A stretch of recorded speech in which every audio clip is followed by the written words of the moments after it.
now we're live, bro. So Now you're good. yeah, I hate to like butcher people's name, man. Like, yo, one thing that used to piss me off was like when people used to be like Miguel or Nah, that's crazy. Who would say that? Castello or oh my god, something cojonaba, bro. But Boryga, right? That's how you pronounce Yeah, it. yeah, yeah, yeah, yeah, yeah. Awesome, man. Awesome.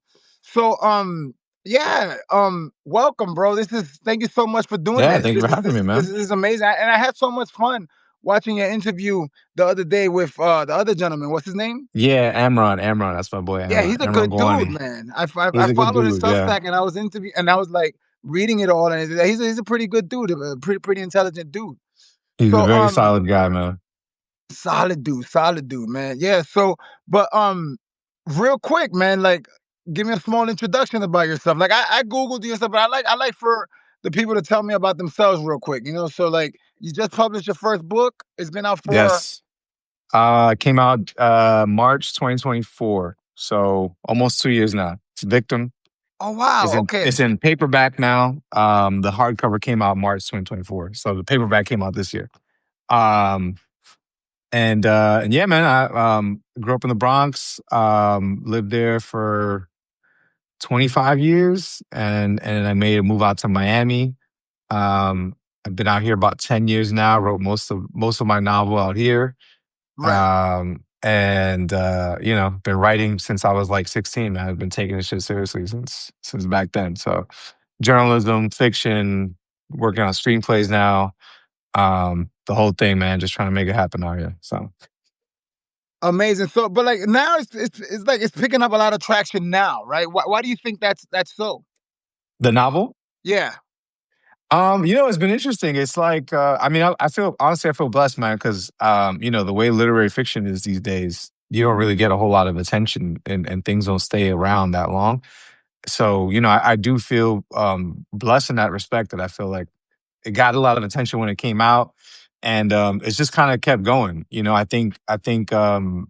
I was expecting it to like go away eventually, but Right. I still get people were hitting me up and podcasts and stuff, and so I'm glad to do it. But I do think partly it's because the novel probably touched a nerve in some respect, or it's talking about themes that are still pretty relevant to our society. In terms of identity, in terms of media representation, all these things that we're always thinking about, and especially just the way things have been politically lately. I think it's sort of been it remained timely. So that's been cool to Sure. see. Sure. You And then know, so like you know you wrote about well, Javi's full Puerto Rican, right? But you're half Polish, yeah, right? You were telling I'm me half before. Polish, half Puerto So Rican. Yeah, yeah. how did that affect your writing? Well, it didn't really affect my writing because my father's Polish, but I didn't grow up with him. So I Okay, for all intents and purposes, I was raised Puerto Rican. Like I would go got you. to Puerto Rico, like every summer. I grew up around my mom's family. I never met anybody in my dad's family. They're all like Okay, in Poland. So one day I'd like to explore that side, but I never, even though I was in both like mixed, I didn't feel that like uh strain that some people who are like have both parents, active in their lives kind of feel, because I was just around the Puerto Rican culture the whole time. Grew up in the Bronx. I was always in got you. Spanish So Harlem, who like who were what I the mean. Puerto Rican influences? The male Puerto Rican influences in your family. Like I guess you had tios and Yeah, yeah. cousins. My mom was a big one. My uncles, my grandmother's a huge one. I like they were literally, since I was five, from like 5 to probably 12, every summer they would ship me off, because my mom was like, all right, I don't want you in the streets.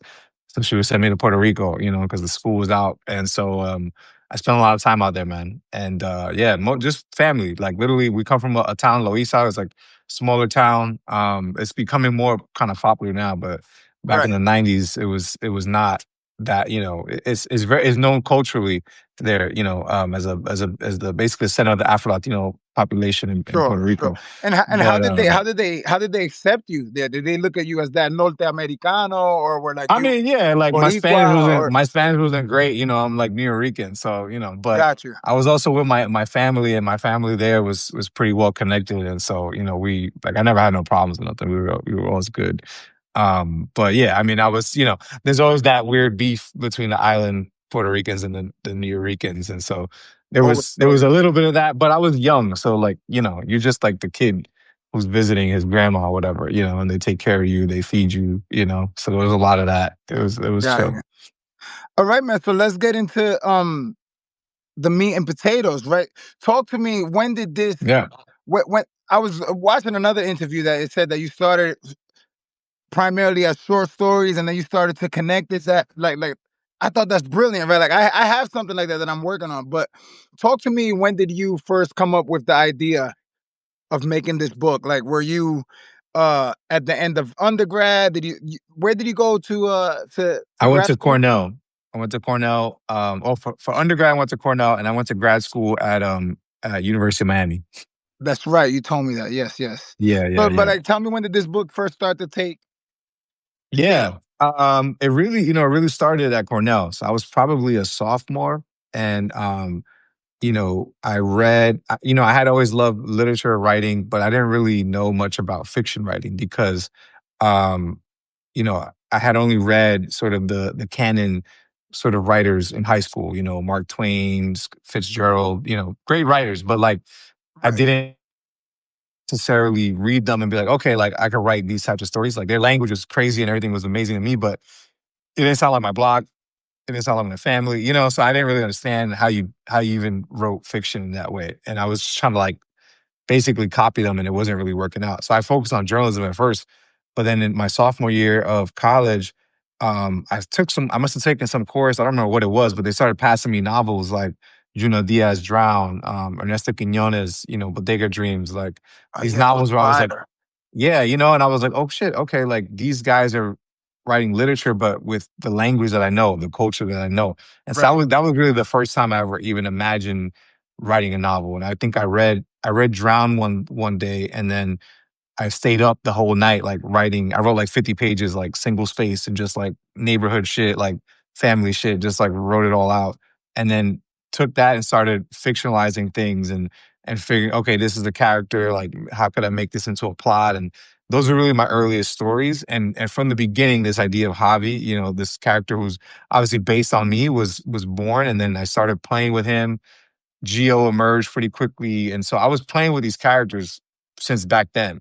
Right. And then the novel just kept evolving, like as I evolved. I left college, I entered the media. I was a journalist, wrote for the New York Times, wrote for Atlantic, New York, all these places, like freelancing. And as I'm doing all this, I'm noticing things about identity, diversity, these like weird, you know, there was a hype around it, but there was also like a lot of emptiness around it too. And I was like in the middle of it in the media industry, and I was noticing that, and so that started like feeding into the novel as well. And it just kind of kept evolving, and I couldn't let go of it. I wanted to write something about these characters, about the Bronx. Like I knew exactly the world, I knew the people. I just had to figure out the right configuration. That's what honestly took the longest time, was like the plot, the structure, and that Sure. didn't really come together until like probably 2020 when I landed on the idea, the kernel of what it is now, like the structure, and then it only from there it took me a couple years to finish it, and then that was it. Got you. And let's come back to that question, but real quick. Yeah. Um, let's talk rituals. What are your rituals when you write? Mm. I really only have well, I have a couple, I guess. So since back in college, I wake up at 5 a.m. Like even before I have my kids. Like I like Right. early morning. I'm just like I'm an early morning guy. Like get up at 5. And back in school, I could write from 5 to 9 or whatever. I had my first class. I had my time, all time in the world. You got kids now, so shit is different. Yeah. Yeah. Now, now I got I got 2 kids, so I write 5 to 7. That's it. I Okay. get up That's at yeah. That's great. yeah, so I get up at 4:45 to be very specific. I get up 4:45, take my little time making my coffee and shit, go to my desk. By 5, 5 to ideally 7, but every now and then my daughter will or somebody will barge into the room at 6:20 and tell me they want milk or something, and that's it, it's over. Sure. So I Sure. I Sure. basically get in whatever I can during that stretch, you know what I mean? I block all the social media apps, all the internet, all that. If I get distracted, I try to read, and Right. I've tried to just write like when I'm in the draft mode, try to do 1,000 words if I can. At least aim for that. And that usually helps me finish a draft like, within 3 or 4 months. So Okay. that's All right. yeah. What are you working on right now? I'm working on the second book now. So I wrote a first draft of it. I wrote like a couple drafts of it, but the first draft I actually liked, I wrote. And I finished that over the summer. And then I had to put that aside, to just like let it breathe for a little bit, you know? So I picked it back up probably 2 months ago, read it, took notes on it, and now I'm writing it again. So my process has always been very iterative. I'm not really good at like, okay, I have a first draft, I'm gonna just tinker with that. I have Right. to kind of get it, not all the way there on a draft, but like the structure, all that stuff needs to be there before I can really be like, all right, I'm committing to this structure. Now I'm gonna do like the line editing and all that. So I realized this last draft, I was like, I have something here, but the arc that I need is not all the way there. So I'm rewriting now. And I'm about Yeah. 30. I have a little board here where I'm like marking my progress. A little I'm vision board. 38, Yeah, yeah. 38% of the way. That's So cool. So let's go back to what I wanted to ask again, right? So let's go back to Victim, right? And yeah, I'm not gonna lie, I haven't finished it, right? But like, it's all good. I I appreciate sent that you saw that it. thing that I sent you, right? Like, first of all, I love that it was like in first person and it was like memoir Yeah. style. And I was like, wow, how did he find that voice?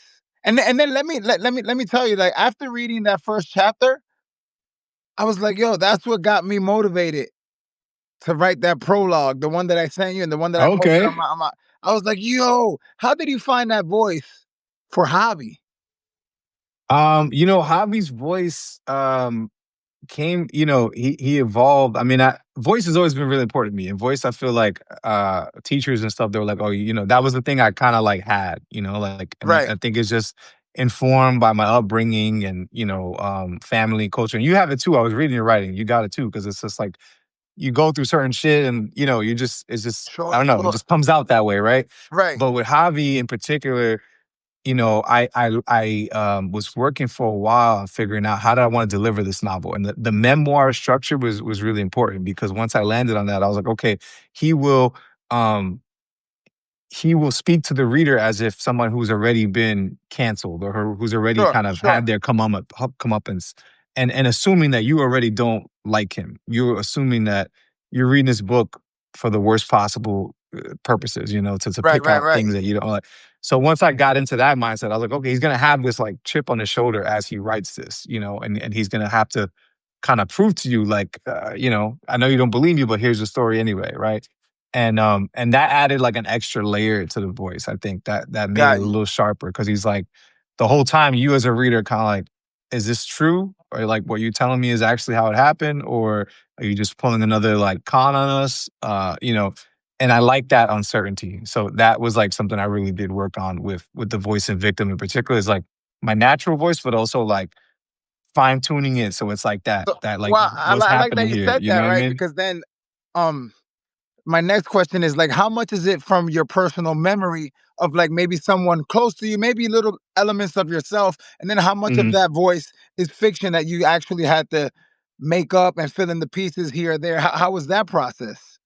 Yeah, I mean, it's hard to say. I can't like, I wish I could put like a number on it or something, but I don't know. Like the Yeah, no, character just kept dude, I evolving. Like, because the thing is, early on and when I was writing the novel, I had the character was closer to me, right? He was like, right, Javi was closer to me when I was like, 2013, 2014, 2015. One of the big problems I was having is I would be too afraid to make him do shit that like I didn't want people to think that I did, right? right, And okay, so when I finally let go of that, he became his own character. And then I was like, well, I don't, people might think this is me. I don't really care. I'm just gonna let it go, And then at that point he kind of took off and he became his own person, and little seeds of things that I had seen in him from previous drafts. I was like, I could play this up more and I could lean into okay. this and like, so it was a natural process where eventually I realized like there's parts of me in there, but then there's things that I can press on him, and sort of like really make that a big part of his character, and a big part of his personality. And then all of a sudden, like he had his own personality. There's a lot of things Right, about him that's like not me. And so like, but it was fun to write that, and that part was the creating real, the real fictional aspect of it, is like leaning into that. And I mean, I did have uncles and shit who were pretty big drug dealers and stuff. So I knew the like the lingo, and like I Right, knew right. how So, they carried dude, themselves you're and like stuff. You reading know my what I mind a little bit right now, mean? which is funny. So then, like, So how did you come up with Geo?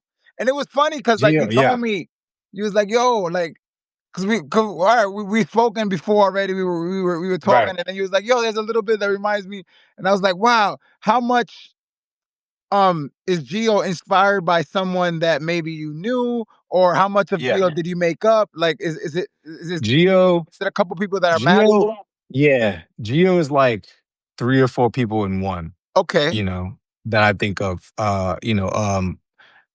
Growing up, I just had, especially so I did public school up until high school, and then I got a sponsorship to go to this Catholic high school in the Bronx. And so I had two different, very different schooling experiences. In the public school system that I was in, it wasn't great. And a lot of my friends that I was like, my boys, they didn't take really good paths, right? And they were really right, smart kids, but like had a lot of troubled homes and just a lot of problems that you have growing up in the inner city. And so Gia was really based on like a couple of those friends of mine, also cousins of mine. One in particular who also had just a very troubled life, but was very influential to me. And so honestly, Gia was a big fictionalized character because he was me sort of imagining these real people in my life, like what would their life have looked like if they were able to turn things around, and I was right. able to meet Okay, them on the wow. other side. Because in real life, that's not what happened. We grew apart. Some of them passed away. Some of them have just turned out very differently from where we started. And so that was really me imagining like, what if one of them, did go to jail, did come out and you know, changed their life basically, and Yeah, like we met that's each other again, you know what I mean? So yeah, that's fair. that That's was fair. actually yeah, that was a lot. That was very interesting to write Geo in that way, Yeah. you know. Oh, PM, what's up, baby? How you feeling? What's up, So what man? kind what kind of yo, I love that kid. Yo, what kind of research did you do though for that? I mean, I didn't do research really. It was just, I had those people in my life and then just Okay, like getting them down on the page and then taking it apart to assemble like this sort of bot version of, like this, okay, yeah, yeah. like, yeah, like this version of them that is, there's pieces of them in there, but it's his own person. So eventually, over time, again, that's why I guess I was so invested in these characters. I had been with them for so long. You stay with a character for 10 years, you get to like, they become a person. And so Geo became a person to me, but he started as like pieces of all these other people, if that makes sense. You know what I mean? No, no, that makes And sense. It makes sense. And I yeah. love that you're saying that like this character has been with me for 10 years, because I only started writing my book in 2022. So I'm like, Yeah. oh man, I'm a baby. I got time. But I guess like where I'm going is like, tell me about that process. How was your uh querying? Like when did you feel Yeah. ready? You know what? I'm gonna start shooting out these emails. I'm gonna start shooting out Yeah. these queries. I'm gonna start looking for this. I'm gonna start looking for that. When did you feel ready? How did you know it was time? I did know, I did it in multiple stages. In the beginning, I was just like super green and I was straight up just like from the Bronx. I was like, all right, like I'm gonna just shoot my shot. Like I pitched like my first short story to the New Yorker. Like I sent it in and just like submitted it for no reason, And in my mind, I was like, yeah, maybe I'll get it, whatever. Like that's Right, just how I operated. And so like my first draft of a novel, I started sending it to agents, and it was like the first novel I ever finished. Like I didn't even really.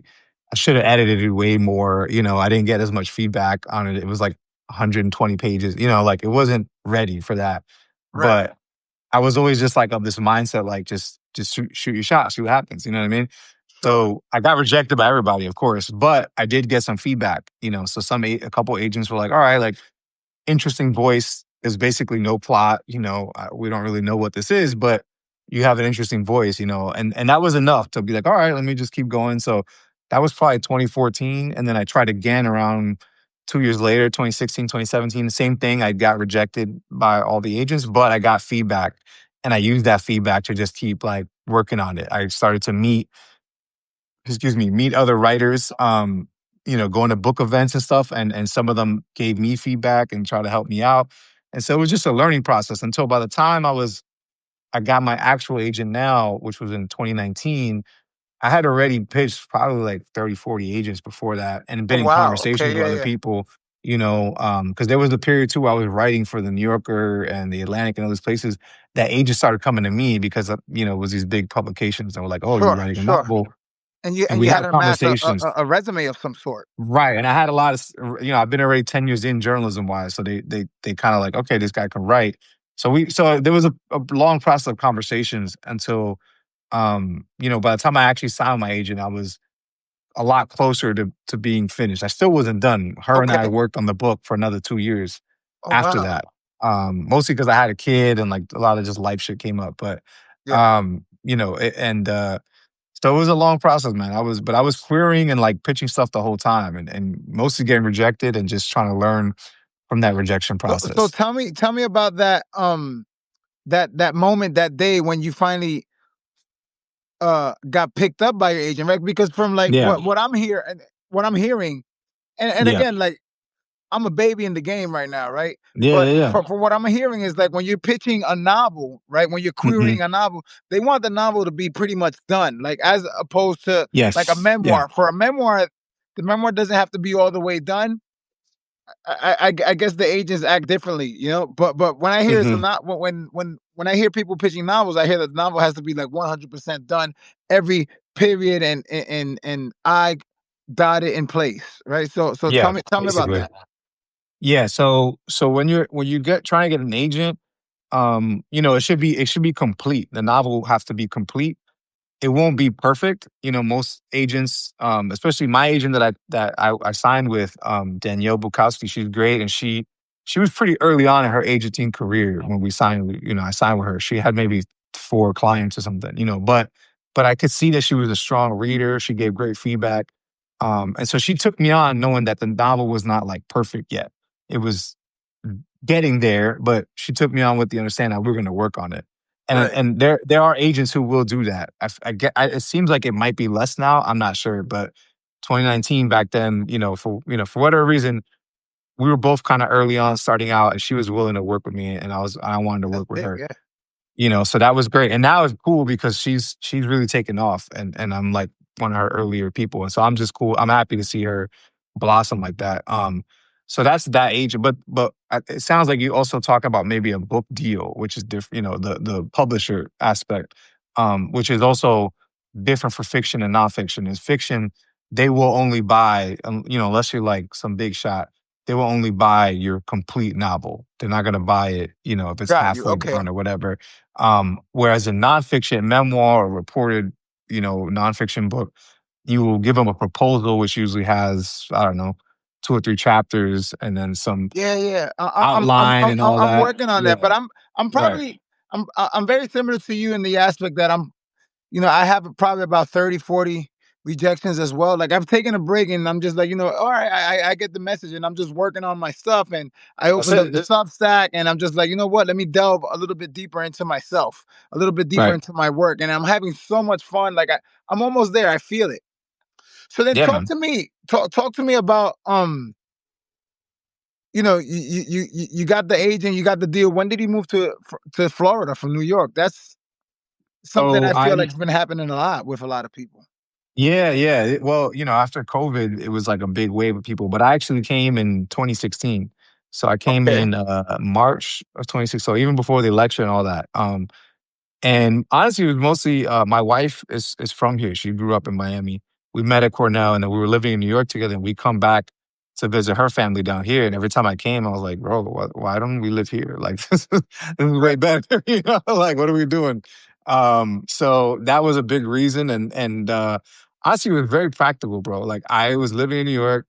I grew up in the Bronx. I like made this huge jump to go to a place like Cornell. I got scholarships and won all this shit. And like it was a hard ass road to get there. Graduated, met an amazing woman who also had a similar background story as me. We combined forces and we were still like living in the hood, and Right. like and I was like, what the fuck is going on, man? Like, I did all this and I'm like, my life didn't feel like I was really changing. And so, we a big reason why I came out here because I wanted to actually like buy something. Like I wanted to like Sure. make some like those kinds of moves, and I felt like I couldn't do that in New York. So that was another big reason as well. The market here was super different back then. Like it wasn't inflated like it is now. So Right. we were able to come down and within a couple years, like get a condo and like, just make certain moves financially that I couldn't make in New York. And so that was a big reason as well. And then I also didn't want to do the whole like I grew up in the city as a kid and I admire it and I think it gives kids like this like tenacity and strength and like inner confidence that you can't get anywhere else. But I was also like, I don't know if I want to raise kids like that. Like, I Yeah. was like maybe a little slower, like, Yeah, yeah. Me, you me, me know, me and my wife talk about that all the time. We it's actually hard, left. bro. It's hard. We left the city. Where are Um. you now? You're in Jersey? So no, I'm in Westchester. So like, You're in Westchester. Okay, yeah, yeah, I'm right, like right. I'm up by the Tappan Zee. I'm Yeah. I'm I'm in Yeah, Dobbs yeah. Ferry. But we also Okay. left before the pandemic. We've been here since like 2017. And so my kids came up here when they were like 6 months or something like that. And Okay. Right. me and my Right. wife always talk about like, yo, they would have gotten eaten alive, man. Like our Yeah. kids aren't as hard as we are, you know? Nah, bro, they're not ready. So yeah, so it's like it's different, you know? But It's then different, yeah. so you get to Florida, right? So talk to me about your your work and your writing Yeah. balance, right? Like how do you like how do you work? How do you write? So I know you said you write every morning from 5 to Yeah. 7, right? But like what about like when you get struck by the creative spirit during the day or something like that, right? Like Yeah. sometimes you got to pull out that laptop at 1 p.m., you know? For sure, for sure. Yeah, no, I take a lot of notes. I have like notebooks all over the place. Okay. And I've always since 2015 I've worked remotely. So my day Okay. jobs I've always been remote. For mostly for that a big part of that is that reason. Like I want to have the freedom that if I need to take 10 minutes or whatever, 15 minutes and go jot something down, like I could do that. So that's a big thing too. Like I've always looked for remote jobs or even as a reporter, you're going to events and you're doing all these things, but you have downtime too. So Sure. when the story's not going on. So I try to make that time work for me when I can. But for the most part, I keep it to that like morning time. And then if I have something to do later on, I'll do it at night. I try to use the weekends in the morning as Got you. well. Yeah, yeah. And just build around and I think a big thing too is like I try to focus at one thing at a time. When I'm working on a novel, like I focus on drafting the novel. Like people on Substack, you notice like I'll go through these periods of like posting a lot of shit and then I won't post anything for like two You months. disappear for a You little bit. know? Yeah. Yeah, because I'm like, I can't do both. I have to choose one. And so I'm usually gonna choose my work. Right. Substack is great and it's fun, but like sometimes I don't have the same time to devote to it. I would like to Right. be more Right. regular. Um, so that's basically I do it. Like I was doing a screenplay adaptation for Victim, and I had to put the novel aside for a little bit to focus on that. And so I really got to just especially after kids, I had to just kind of lock in and choose one thing. Before I had them, I could work and then finish and stay up till 1 a.m. and do whatever the fuck I want and Right. then Right. wake up the next day and be good. But now it's different. So how much do you think your artistic writing, right, is Yeah. affected by your work? Like, do you ever do What do you, you do mean? you ever find yourself that, or do you ever find that like your work bleeds into Like my your day art? job? Right. Um, I mean, usually my work is always around writing. So right now I work Right. at That's what I'm asking. Yes. yeah, I work at an education nonprofit and I write and edit stories for teachers. And Okay. it's all related to research around the best practices for K through 12 education. And there's still stories and it's still writing, narrative writing. It's not the same as like my fiction, for example, but it's something I believe in, I care about because I'm a product of public education Right. and Right. I believe in and I not only do believe in, I've seen the vastly unequal educational paths that we have in this country, depending on where you go where you end up. Like you could just I went to Cornell and I was like, oh shit, like we we've learned and have very different paths. You know what I mean? Right. Right. Right. So I've seen the whole gamut. So I believe in that, and I think teaching is extremely important profession. So I've worked for either journalism, like newspapers, or education nonprofits. That's basically the only two things that I've done. So and they both feed into the work because I care about both as much Right. as So, not as much I do as fiction, but I care random, about them. yeah. Random question. Do you ever Yeah. see yourself taking that path, like to teach, like maybe going to an Yeah, undergrad bro. program or a graduate So program? I did teach in my MFA and undergrad program and graduate students. I taught intro to creative writing and I taught composition.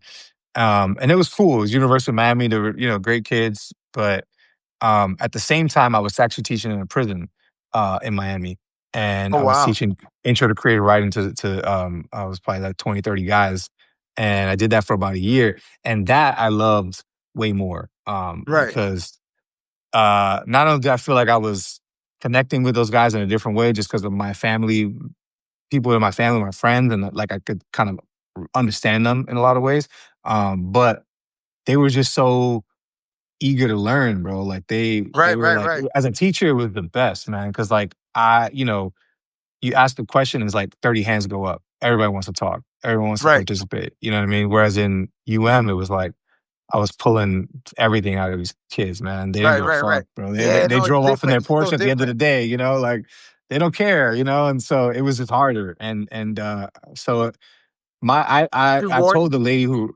huh? Yeah, it's way more rewarding. Rewarding. Yes, yeah. But I was a volunteer, so I wasn't really making any money. So I told the lady who runs that program, like, yo, if I like make enough money writing that I don't need to worry about the day job stuff, I'll probably just go teach there. Honestly, I would go Right. back Right. teaching in Right. prison because I love that shit. That was my favorite thing. So, but I thought about doing high school stuff too. It's just it's hard, man. Rough. Economics wise, like they don't even, we pay teachers nothing in this country. It's Right. crazy, Right. Right. like, yeah. So, but I eventually will get back into it because I do care about it. Right. Um. So then, what do you see next for yourself? So you're working on your second project, right? And Yeah. so I'm imagining that it's fiction, right? Do Yes. you ever Yeah. do Yeah. you It's ever see novel. yourself going into nonfiction? I mean, like you kind of are with the journalism and stuff, but like Yeah. maybe Yeah. like writing essays or a Maybe, memoir, maybe writing a memoir, you know? I don't know. I've thought about it. There was a point where after I signed with my agent, I was like so tired of my novel that I started pitching her a book of essays, and we were like working on a proposal and stuff for a little bit. Right, Um, and then it fizzled out because I just realized I didn't have the same commitment that I did to actually finishing a novel. But I could see it happening in the future. I have thought about one day, like I said, my family, I have a whole family in Poland I knew nothing about, and right, that whole culture. So I have thought about maybe one day doing some type of memoir thing about that, but knowing myself, I'll go out there and meet all these people and then come back and write a novel about it. So we'll see, dude. I want you you to know. do that. I want you to do that. Yeah. Yeah, yeah, yeah. So, all right. So, Puerto Rican in Poland, what's that like? right, right. Um, talk to me about how old are your kids again? 5 and 3. 5 and 3. Okay, right. So then you kind Yeah, of you've been writing since before them, right? So talk to me yeah. how fatherhood has changed your approach to writing and the stories that you want to tell. Yeah, man. I mean, in terms of approach, it's changed dramatically. I think I'm a lot more focused, I will say. I think Okay. before I had kids, I wasted a lot of time, bro. I would like sit around thinking about stuff and I cared way more about literary marketplace things and the business of writing, and what agent should I get and the publisher and who's Right. getting this and who's getting that and awards and I waste a lot of time with that kind of stuff. And then as soon as I had my son was born in 2020, I realized like I don't have time to like I literally Right. got these 2 hours now and I'm gonna waste it like worrying about some dumb shit. Like I'm never gonna finish a book. Right. Right. Right. Right. And so that has helped me a lot, honestly, just to lock in because there's a lot of noise out there. There's a lot of like, you know, uh, people, and I get it. I understand the worries of like, what's the market saying and blah, blah, I get it. But I think at the end of the day, you do have to just kind of lock in and write the book that you feel like you need to write. And it's Right. hard to do that with all those voices. So now for me, it's a lot easier to block all that out because no matter what I do, like, or how well my book does or whatever, like, I'm still a dad, like my kids Right. wake up and they're like, "Yo, I want chocolate milk." Like, I don't give a fuck about your book, like, Right, right, right, right, right. and like, and it's kind of humbling, it's like, okay, like that part of me, I leave that at the table at my desk, and now I'm gonna, I got all my dad life to stuff to live, and so it's cool, man. And it gives you a whole sense of meaning that I don't know for you, I'd love to hear from your perspective, but for me, it's like opened up this whole new purpose and meaning that like I didn't necessarily always have previous to that, now Right, so which is great. And in terms of the actual writing itself, it's influenced it dramatically. I mean, the next novel I'm writing about is very much concerned with modern parenthood and fatherhood, and like, right. what does that look like now? How to balance domestic life with all these like apps and AI and all these tech tools Sure, and everything in sure. our lives, and so I'm thinking about all that stuff in relation to my kids and being a dad. So they've influenced it dramatically. Yeah. Yeah, yeah, because like, growing up how we grow up, right? Like we have these we have this vision of like what masculinity is supposed to be. And we Yeah, for know, sure. right? But now like how do you feel like that fatherhood has shaped that, right? Because it's like Yeah. I remember like me, like my dad was rough, right? And he kind of still is rough with me, right? And I've always said like, yo, I'm never gonna be like my dad. I'm never gonna be Yeah. like my dad, right? And now I got these two little bulls, right? And I'm like, yo, I gotta be like my dad. You know, my dad was on to something, man. Like Yeah, because like yo, bro. my kids, my kids are hard. My kids are hard, and Yeah, man. All kids they are try to hard. get in. Yeah. Yo, but like especially my nine Psychological year old, my warfare, nine man. year old. Yeah. Yo, she's like a little version of me. It's wild. It's wild. But yeah, I just it's and for me it's different because like you know also like I feel like with my father and my mother too, I feel like I'm actually now just getting to know them a little bit more now as an Right. adult, Right. right? Right. Right. Right. But Right. I feel like I also when I write, believe it or not, I write for my kids, and even at like Mm. at the young age of like 9 and 7, like my boy knows like that I was a cop. He knows that I was a Marine, like he knows that I went to prison. Like he straight up will ask me, like, yo, dad, like, how did you survive? Yo, that's crazy. How did you not get killed in the war? How did you not get killed in jail and stuff? Yeah. Yeah. Yeah. And when I'm writing, I'm kind of like they got the bug, like they want to read and they want to learn. So That's it's like when great. I'm writing, I'm kind of like writing, you know what? I'm talking to them. Mm. I'm talking to them. Not only am I talking to an audience, like I'm writing for an audience. I have an audience in mind, but I'm also writing for them. So That's that's great, that man. that yeah, that's how it is. Yeah, man. So we know like writing with a family, being a father, working it's not easy. It's not an easy thing. It's not an easy thing. But like, what else does a day in your life look like? So you get up at 5, you 4:45, you write till 7, then like, Mhm. what does your I mean, it's so you very work remote. You work remote. I work remote. Yeah, yeah. I've been meaning to do because I see these like I always see these features of writers where it's like a day in the life and they go to this like special coffee shop and they eat like avocado toast and they like have their nice lunch and they run into a friend at the bookstore and I'm like, damn, that sounds like a nice life, Like my life is I feel like my life is very uneventful. Like I get up at 5, I do my writing, I'm like making breakfast, my kids don't eat it, you know trying to force them to eat it. They don't eat it. We take them to school. Coming back from school, I got to clean up all this stuff that they messed up. And then I'm like at my desk trying to work. And, when I get breaks, I read, when I get little chunks Right, of right. time that maybe I don't have a meeting, I don't got something going on. I usually don't have enough time to like actually do some significant writing. So I'll read, I do a lot of reading at home. And I got a little home gym that I built here. So I'll get Nice. my lifting in a little bit. And then yeah, bro, I'm just working, and then at 5, I pick him up. We're doing homework. My kid has Gotcha. like his first, like this week, my son has his first spelling test.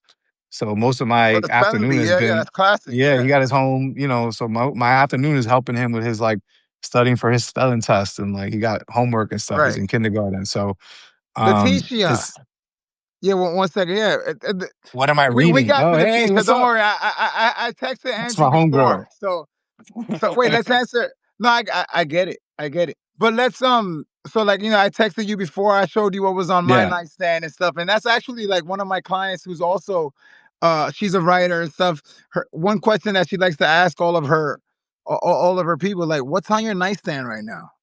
Yeah. Well, it's fun because now I'm using these books as my little like ghetto stand right now. So like I gotta take it off. Dude, we all But are.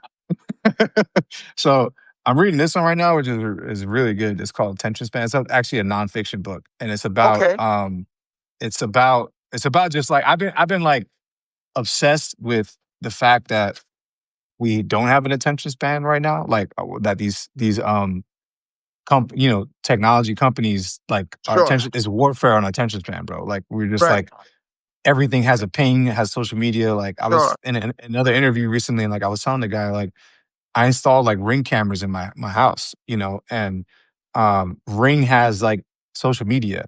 Like I get pings from Ring being like, "Yo, did you know your neighbor is doing this?" I'm like, "Why are you telling me that? I don't care. Like I just want Yeah, you to be a camera. Like I don't need right, to right, know right, what they're right, doing. You know what I mean?" But it's like I get all these notifications and from that, from Substack, from all these things, and then we got right, the right, AI, right. and it's like I don't know about anybody else, but for me, like I just feel like it's so hard to like focus. And so I've been Yeah, reading a lot of books about like how do you focus? How do you take control of that? Like I spent like a good chunk of time today. I probably should have been reading or doing something more productive. I was like just looking up typewriters and like watching YouTube videos. I'm like, maybe I'm gonna right. write on a I saw, I typewriter saw, from I now saw on, that in bro. the post that you was thinking about getting one. I was I like, was talking to some guy on Facebook Marketplace like an hour ago, bro. I'm like, yo, I'm gonna drive up to get this typewriter because that. I need to do something. Like I just feel like it's so hard to take control of that. So that's a book I'm reading What do now. you read for fun? What do you read for fun?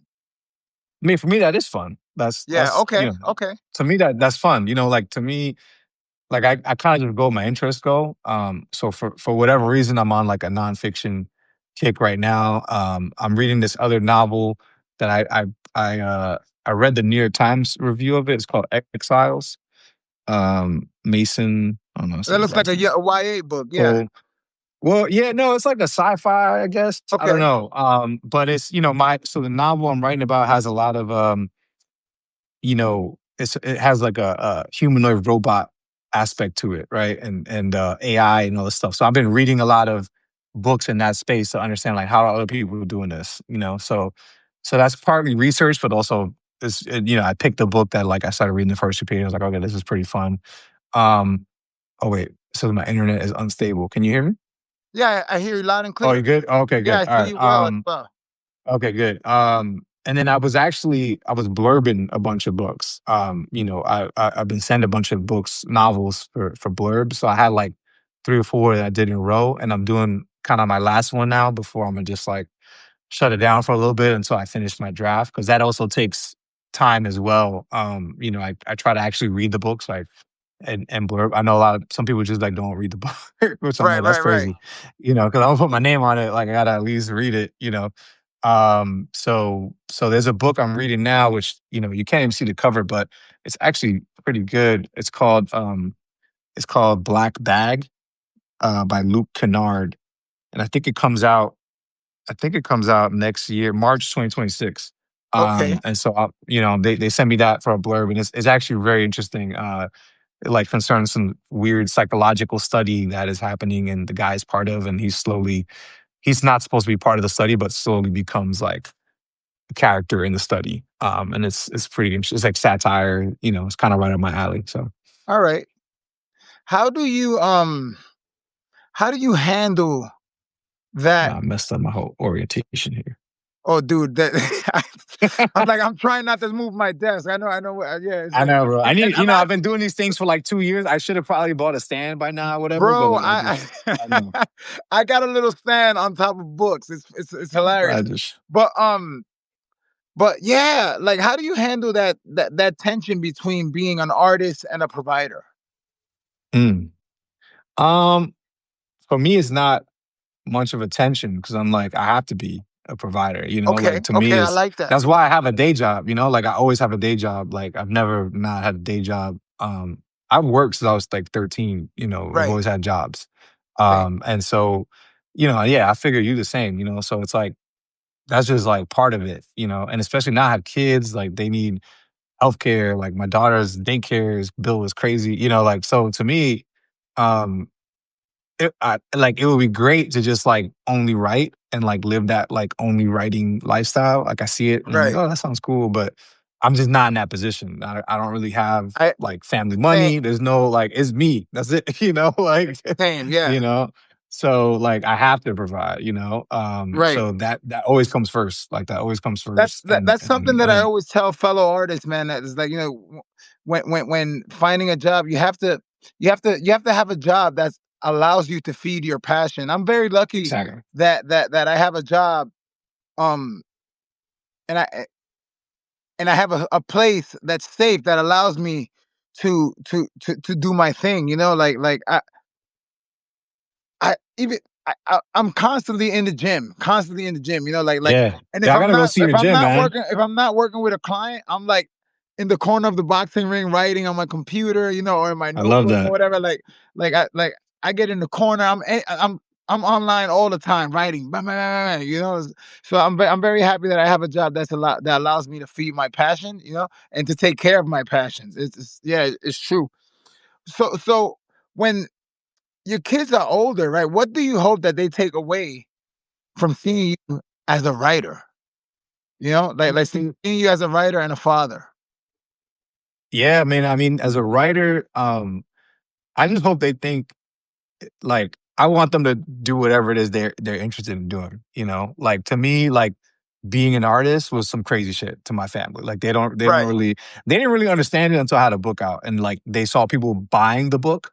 Like they're like, oh, you make money off like because before that it was like, oh, you write in your journal or something. Like, what are you talking about? What do you don't you know what I mean? It didn't really compute. Like they were proud of me and I had gone to college and all these things, but it didn't necessarily always compute that like I'm actually writing a book and like right, it's gonna be sold and so and then I had a book event in Tampa where all my Puerto Rican family has moved to Tampa and they all came and they were like, "Oh shit, like other people came to see you. Like you do this." Like and I was like, "Yeah."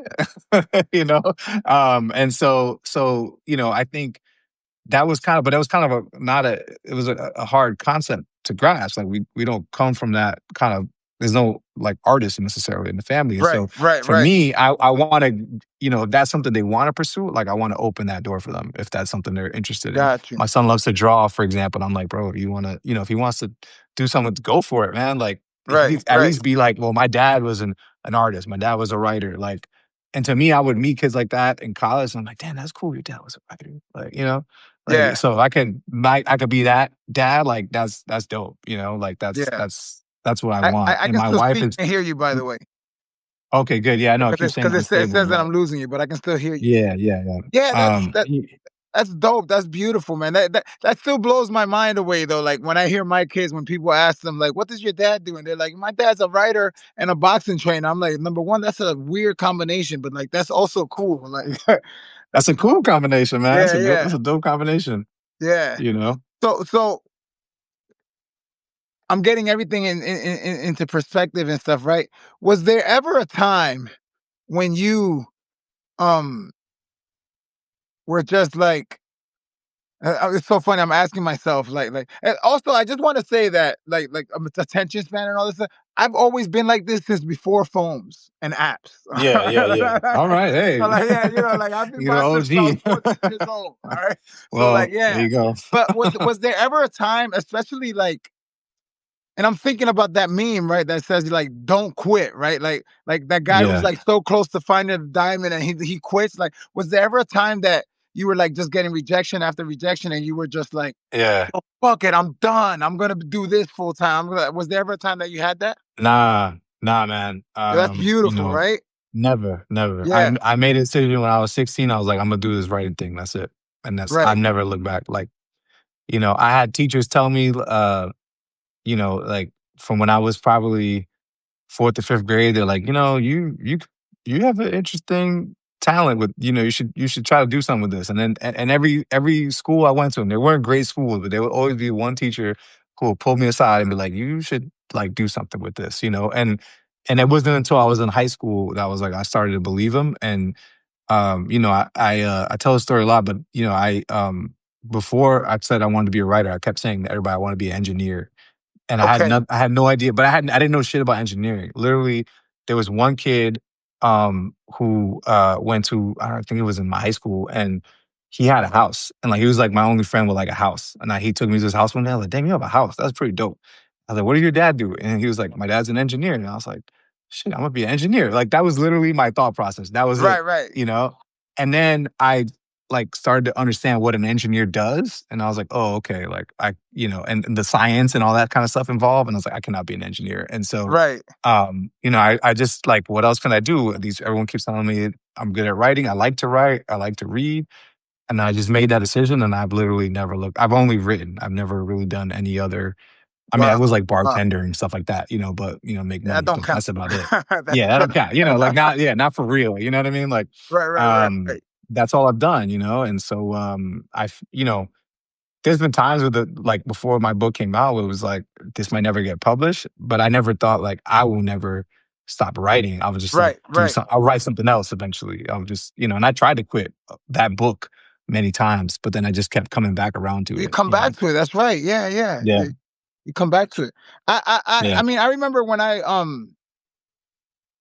I first started graduate school, I was like, yo, I only got one book and then I'm done. I got one book and I'm out, man. And now that like I have so much and I'm like, oh my God, how could I have thought that? Right? Like how could I have and I just wanna I wish that I could have more time to and only do this? right. Um I kind of hate this next question that I'm gonna ask, right? But like All right. right, it's nothing crazy. It's nothing crazy. But like I Yeah, kind of hate it because it's just like time time travel is a funny thing, right? But whatever. If you could go back in time and talk to your younger self, yeah, like, what would you tell your younger self? Like I kind of don't yeah, like this man. question because it's like you can't go Yeah. back. God damn it! I know, right? I don't know, But it is man. a very intriguing question. I think I would tell my younger self, especially in my 20s, like early 20s, to stop trying to rush, man. Like I was in a rush. I was like, oh, I Right, gotta publish. I had for some reason I was like, I gotta publish a book by 27. I had this stupid number in my head, and like that's why I was wilding out, like sending things every year when they're not ready because I was like, I gotta get published, I gotta get published.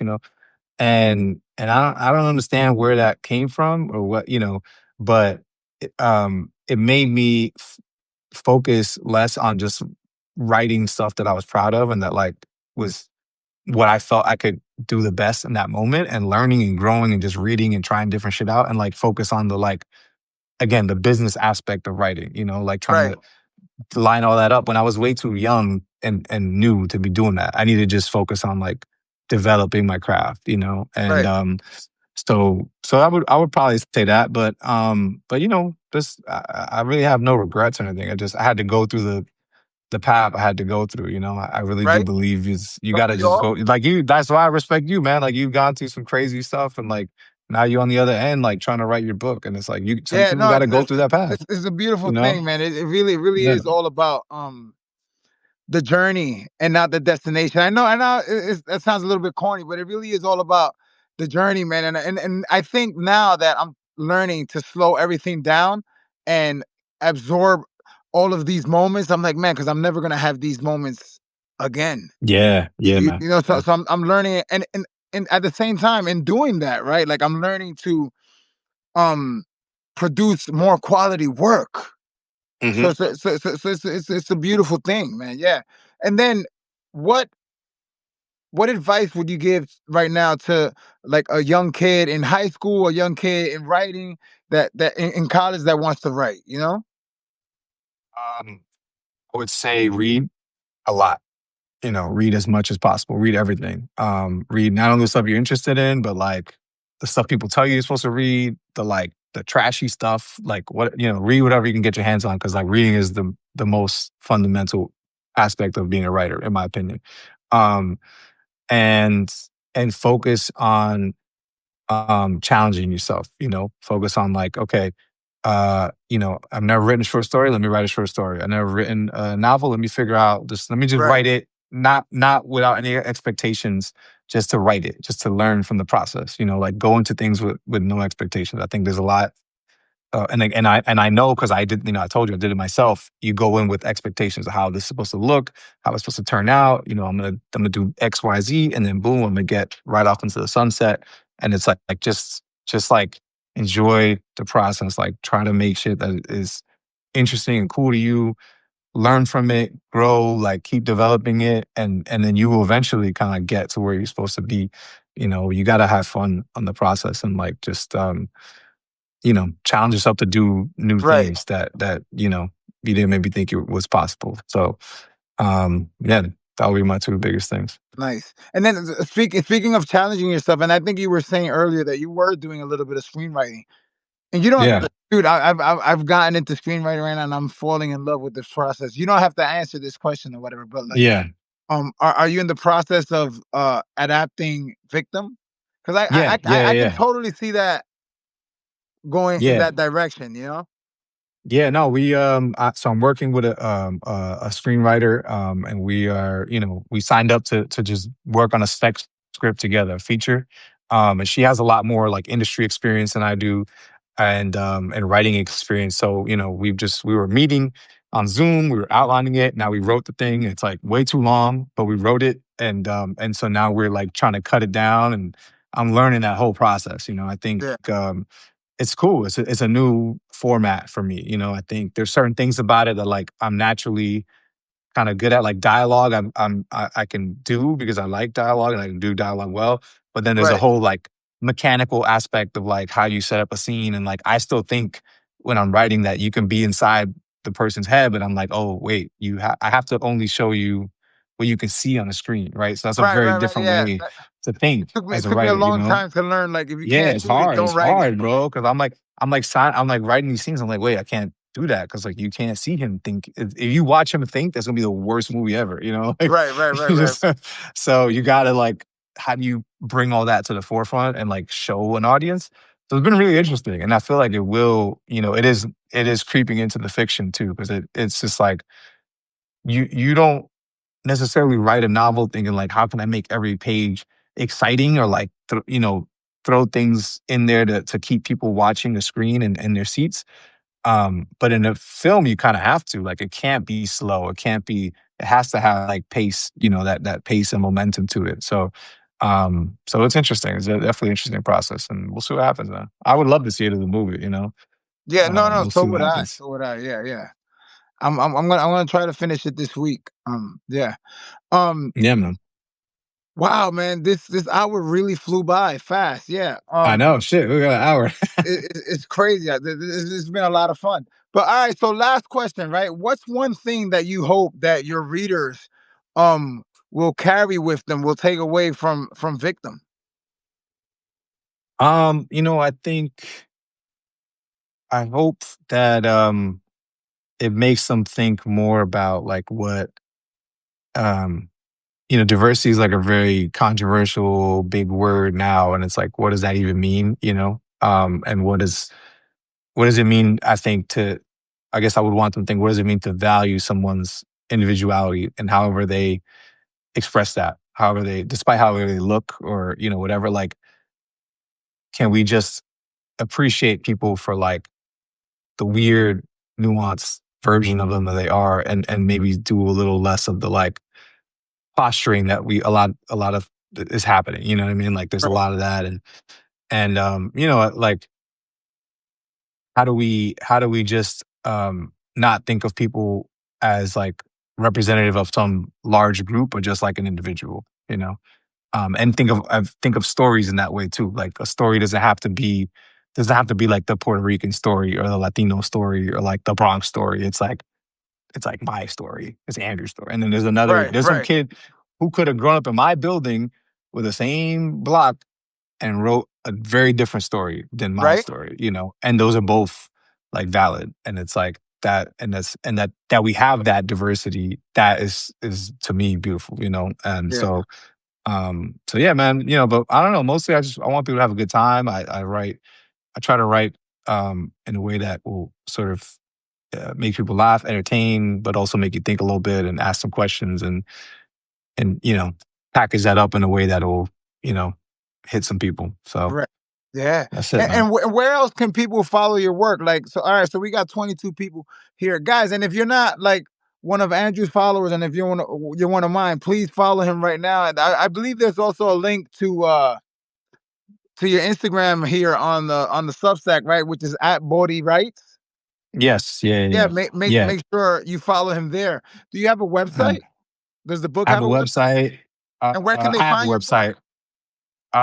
You know, Barnes and Noble, all the stores, bookshop, all the websites. If it's not in your independent store, you can ask for it. But you can also get online everywhere. You get from the library. I love the library too. Go get it from there. Yeah. Audiobook version is great. I highly recommend the audiobook version if you Did got you a lot of dictate dishes to yourself on wash. the audio version?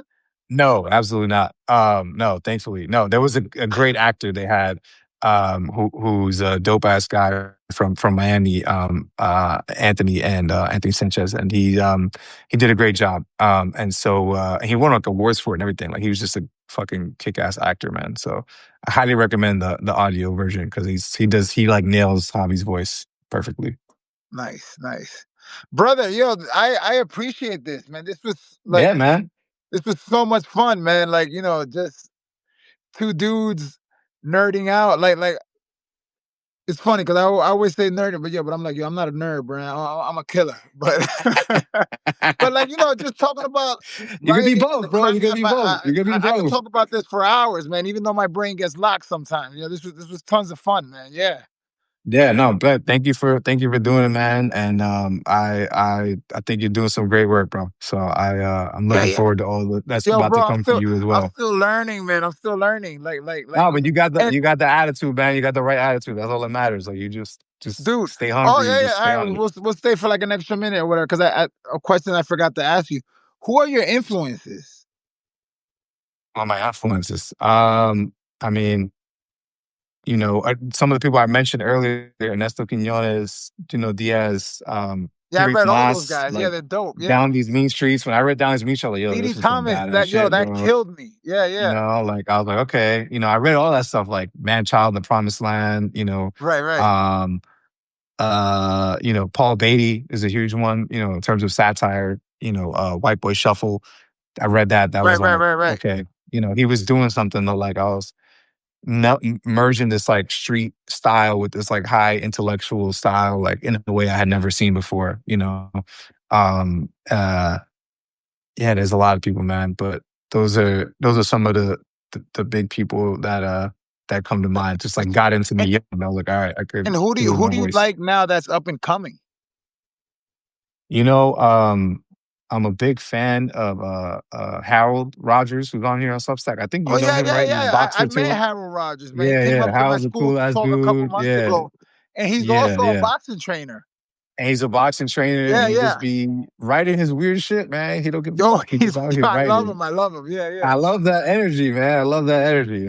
He got a book coming out, I think next year, so I'm excited for him. Um, my homegirl Melissa Mogollon, she wrote a novel, Oje. I think she's great. She's super funny, just cool I'll person, look her and up. I'll great look her up. writer. Yeah, yeah, yeah. She's great. Highly recommend her. Um, Damn, I'm blanking on a lot of people That's now, it's but fine. It's fine. It'll come to you one day. there's a lot of really cool, interesting writers coming out right now, and it's a good time, man. It's a good time for. I mean, a lot of people say it's not, but I think it is. I really think it is. No, I think it is. I think with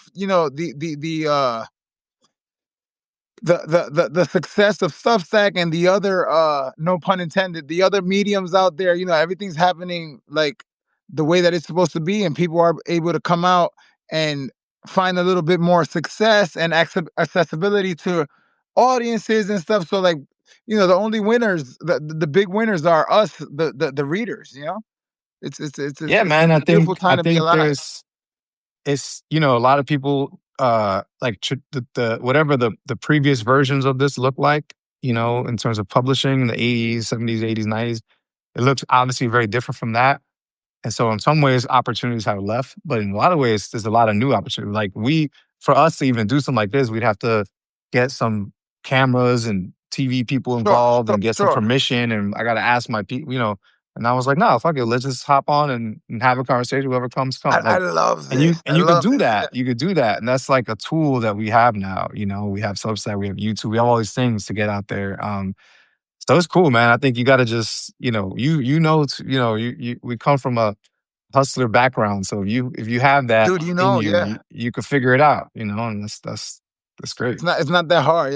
Like it it's like that skit from Dave Chappelle, like, "Is pimping easy?" He's like, "Nah, man." He's like, "Somehow he's right." Right? So, like, it's hard, but it's also not that hard, Yeah, I yeah, mean, yeah.